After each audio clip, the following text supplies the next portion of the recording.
By 2024, LeBron James played in 54 playoff series and 287 playoff games. He's faced 24 different franchises in the postseason. One opponent stands above all the others, the Boston Celtics. We didn't give a about LeBron. We didn't fear LeBron, and we didn't think that he can beat all five of us. LeBron played the Celtics in 41 playoff games over 7 different series, and some of his most legendary moments happened in the TD Garden. From heartbreaking losses to game winners and 40-point triple-doubles, this is the complete history of LeBron versus the Celtics. LeBron came to the NBA in 2003, at a time when both the Cavs and the Celtics were struggling. Cleveland missed the playoffs in James's first 2 seasons, while Paul Pierce and the Celtics were only able to squeeze 2 first-round playoff exits. But despite not clashing in the playoffs, Pierce and LeBron immediately grew a distaste for each other. Pierce was considered a premier small forward in the Eastern Conference, and he saw young LeBron as a threat, disliking all the media attention that the chosen one was getting. The Truth was determined to show the rookie that he'll have to go through him if he dreams of doing something in the East. And after LeBron scored just 10 points to Paul's 19 in his first game against Pierce in Boston, LeBron erupted for 37 when the Celtics came to Cleveland, a career high at the time. However, Pierce bested him with 41 of his own, spiced up with some trash talking towards Otis Carter, Maverick Carter's dad, and someone who James considers an uncle. "Tell him to be quiet or I'll drop 50 on you," Pierce said to LeBron. During the 2004 preseason, before LeBron's sophomore campaign, Pierce and James nearly had a fight in the locker room after they clashed on the court. Both teams were beating in the back. Guys was ready to fight. We had to hold people back like it went up from there. And they continued to play extremely tough against each other on every occasion. In 2006, Pierce scored 50 on LeBron in a double overtime game, becoming the first Celtic since Larry Bird to score a half a century, though James had 43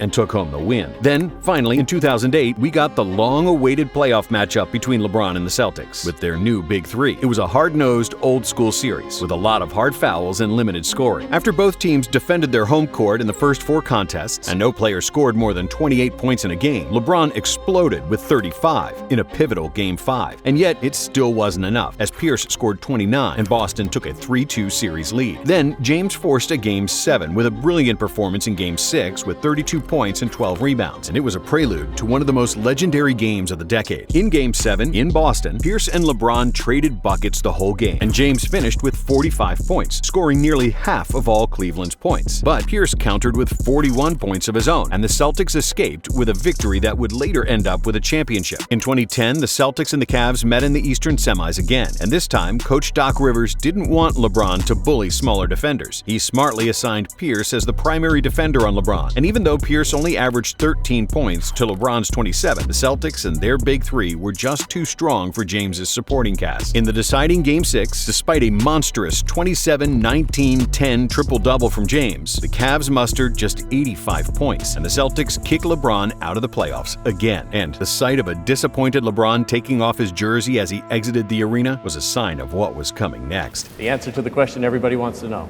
LeBron, what's your decision? In this fall, man, this is very tough. In this fall, I'm going to take my talents to South Beach and join the Miami Heat.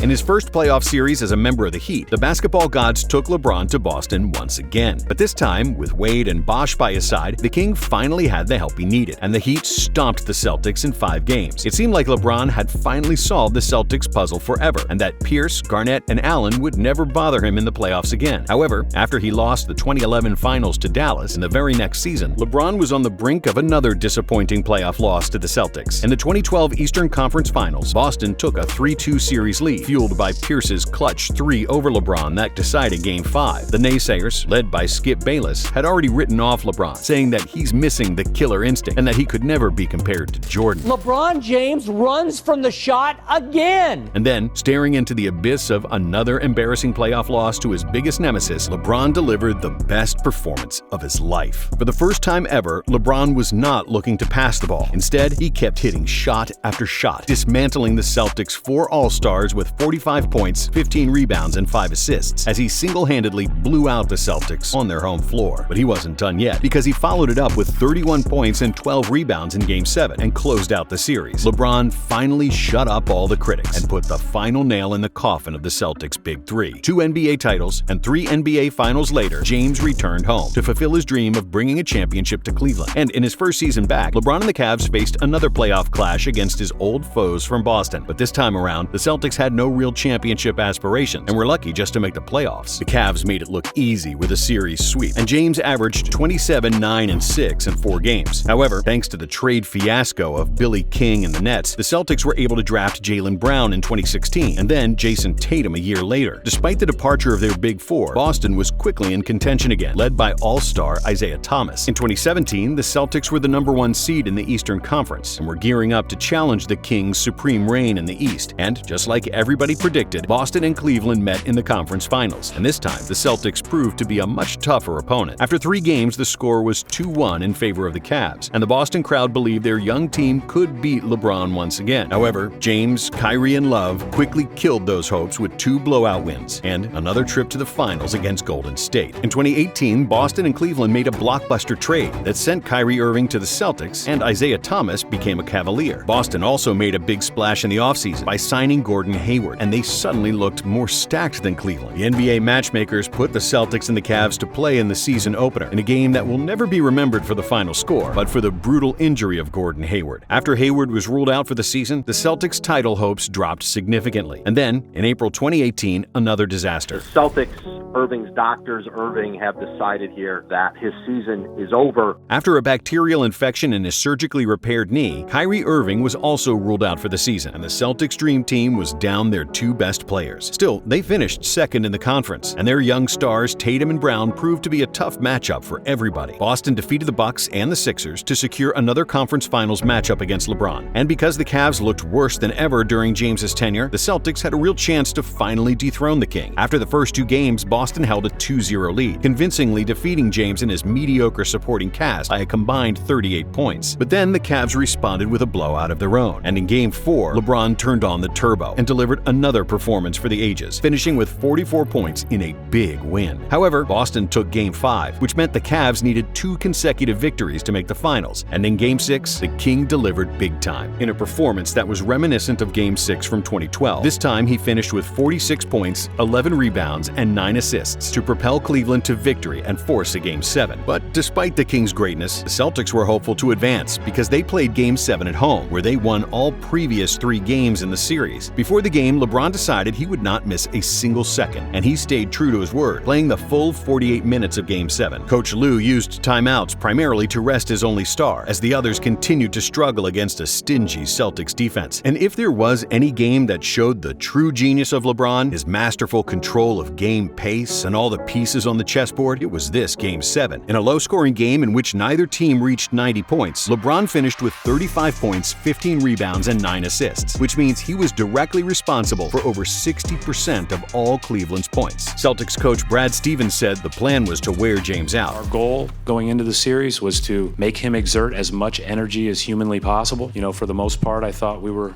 pretty good at that, but he still scored 35. It's a joke. LeBron led the Cavs to an improbable victory on the road and his 8th consecutive trip to the NBA Finals, improving his playoff record against the Celtics to 5-2. Overall, against his most frequent opponent, LeBron has a 25-16 record in the postseason, with averages of 29.6 points, 8.5 rebounds, and 6.3 assists. Out of the 29 career playoff games in which he scored 40-plus points, 5 came against the Celtics, and 4 of those happened in TD Garden. If Reggie Miller was dubbed the Knicks killer, then LeBron can be called the Celtics killer, and it's no wonder that it's his favorite city to play in. And who knows, if the Celtics and the Lakers make the 2025 finals, maybe we're in for round number 8 between the Celtics and the Celtics killer. If you like this video, subscribe to Nonstop and watch some more great basketball content.